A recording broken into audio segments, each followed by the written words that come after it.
How to prep garden boxes for the spring any time of the year. In this garden box, we left the plants alone to die and decompose all through the winter. The reason we let the plants decompose in place is to feed the microorganisms in the soil. We also put some more dead vegetation in the box as well. You don't have to leave your vegetation in or on the ground, but if you do, it will feed the microbes. When vegetation and organic matter are removed from the soil, a food source for the microbes is also removed, and the microorganisms in relation with the roots of the plants are what make a healthy soil. There are lots of different ways to top off a garden box. The most important thing is that we're adding organic matter to the box. It can be grass clippings, manure, straw, hay, shredded paper, leaves, whatever is it that you have that you can find locally available to you that is usually free. It can also be a mix of any of those organic matter previously mentioned. If you do have a variety of organic matter to add to the box, the organic matter can be added in layers. It decomposes quicker. You can add food scraps as well if you don't have problems with animals. We have a lot of wild animals here, and so anytime I try to put food scraps in garden boxes, even if it's buried very deep, the whole box gets torn apart. But in other areas that we've lived before, where we didn't have wild animal pressures, we had great success putting food scraps in the boxes as well. We're adding manure we get from a local farm. The manure comes mixed with a lot of hay, straw, and wood shavings, which works perfect for this purpose. So we just go ahead and dump all of these buckets of this manure mixture right into the box until it is full. If it was just straight manure, that would also be just fine. We've done that before as well. Once I've got all the manure in there, I just give it a good raking to make it nice and level. Next, we want to add some good biologically active compost. We make our own biologically active compost through a thermophilic composting process. My husband then looks at a sample of the compost under a microscope to make sure that we have an abundance of diverse, beneficial microorganisms and no pathogens. Using 5-gallon buckets, we're going to take the compost and put a 1 to 2 inch layer, depending on how much compost you have, over the manure. If you don't have a lot of this biologically active compost, you can just sprinkle it on. It's really an inoculation of microbes, so a little goes a long way. Now that we have our inoculant on, we are going to do a layer of wood chips on top as a mulch. Usually people can find, at least in the US, a good source of wood chips.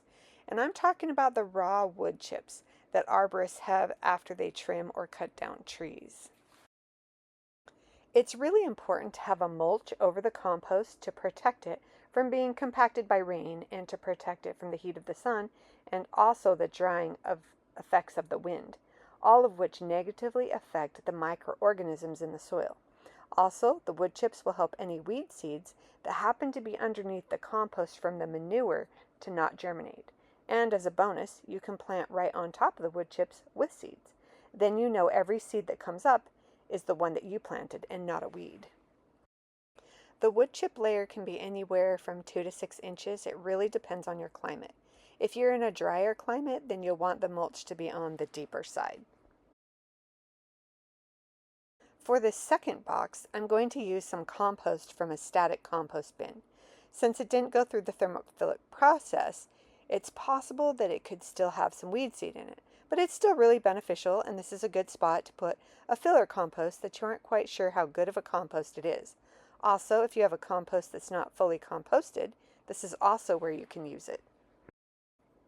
Since we are using compost as a filler, we're just going to put wood chips on top of it as a mulch. And the awesome thing about using wood chips as a mulch is that if there are any weed seeds still in that compost, covering it with wood chips will help so that any possible seeds from the compost can't germinate. This box is now ready to either have seeds scattered on top and watered in or plants planted directly into it.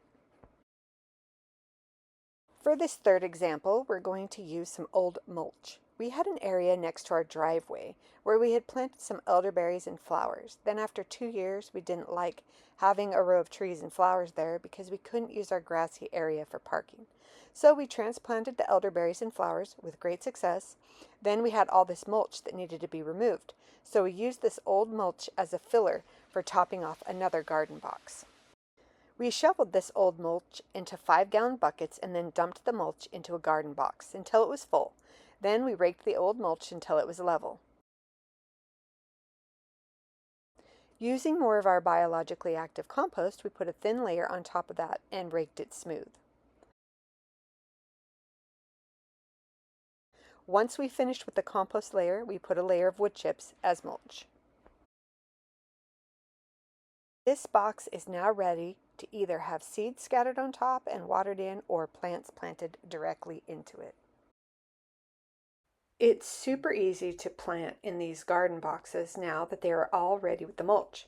One way to do this with large seeds like peas, beans, and squash is to poke a hole with a little tool or stick and drop the seed into the hole, making sure that it's covered.